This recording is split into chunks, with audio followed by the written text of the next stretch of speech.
Good evening, listeners. Welcome to the Midnight Hour, where shadows whisper and reality twists just enough to make you doubt the world outside your window. Tonight, we take you down a dark, winding path, a tale of terror that will chill your spine and keep your eyes wide open long after the lights go out. So lock your doors, dim the lights, and settle in, because once the story begins, there's no turning back. This is The Edge of Obsession. The sound of metal scraping against stone echoed through the dimly lit basement. A flickering fluorescent bulb cast sporadic shadows across the workbench. Joel, a professional chef turned knife enthusiast, had dedicated his evenings to mastering the art of knife sharpening.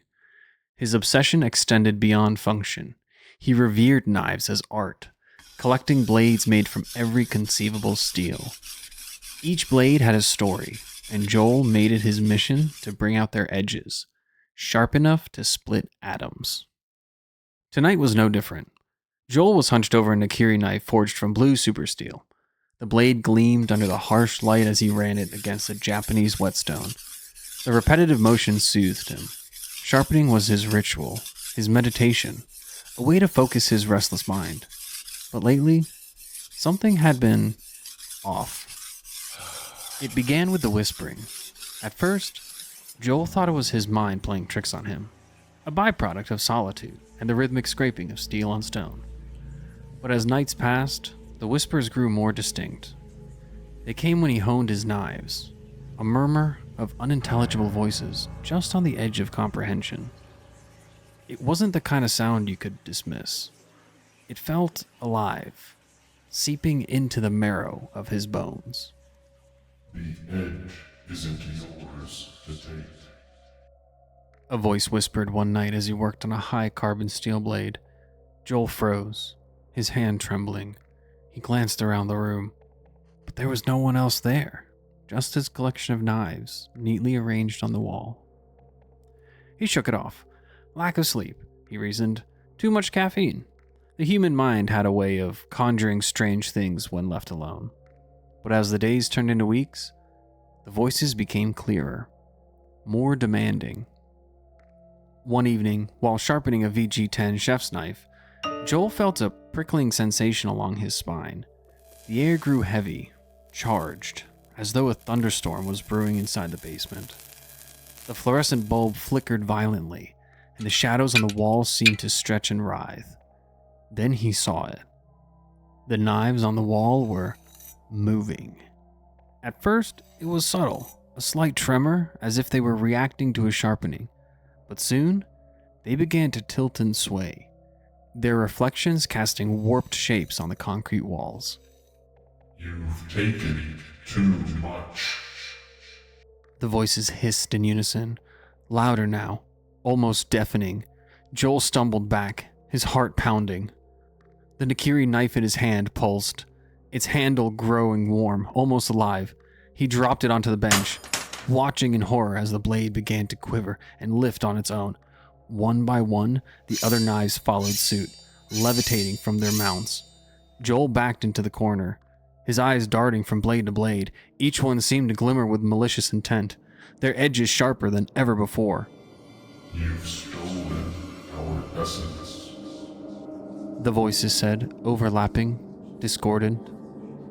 Your obsession feeds us. Your blood will finish the honing. Joel's knees buckled as he tried to crawl away, but the knives floated toward him in unison, a predatory flock. The Nakiri knife, his favorite, hovered inches from his face, its edge catching the faint light. He reached out, desperate to grab anything for defense, but his fingers found only air. Suddenly, the basement plunged into darkness. The fluorescent light exploded with a loud pop, leaving Joel in pitch black. The whispers surrounded him, louder and angrier. He fumbled for his phone, his hands shaking as he activated the flashlight. The beam illuminated the room just as the first blade darted toward him. He screamed, the knife grazing his cheek, drawing a thin line of blood. The scent of iron filled the room. mingling with his terror. The other blades followed, slashing through the air with deadly precision. Joel ducked and rolled, the flashlight spinning wildly, casting chaotic shadows. He grabbed the Nakiri knife from the bench, its handle searing hot in his hand.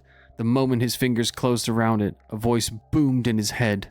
Only blood can appease us. Joel didn't understand. He swung the knife wildly, deflecting an airborne blade that came for his throat. The clang of steel against steel rang out, but the other knives circled him, relentless. "Whose blood?" he shouted into the void. "What do you want from me?" The voices laughed, a sound that made his skin crawl. Your own or another's. Choose. Joel's mind raced. He thought of the strangers walking past his house. The delivery driver who dropped off a package earlier that day? Could he? No. It was madness. The knives gave him no time to ponder. One slashed at his thigh, and he fell to the ground with a cry. Blood pooled around him, and the blades slowed, circling like vultures over a dying animal. Desperation overtook him. Joel raised the Nakiri knife to his forearm and hesitated. Could he give them what they wanted? Before he could decide, the knives closed in. The last thing he felt was the sting of 1,000 blades piercing his flesh. When the police found him days later, the scene was incomprehensible. Joel's body lay in a pool of blood, surrounded by perfectly sharpened knives, each one reflecting the horror etched onto his lifeless face. The detectives noted that the knives were impossibly clean, their edges sharper than any they'd ever seen. The collection was confiscated, boxed up, and sold at auction. One by one, the knives found new homes, and the whispers began again. And so, dear listeners, our tale comes to an end, leaving questions unanswered and shadows that linger just beyond the edge of your vision. But beware, some stories never truly leave. They cling, waiting to surface again when the night is darkest. Thank you for joining us on The Midnight Hour. Until next time, keep the lights on if you think it will help. Good night, and sleep well.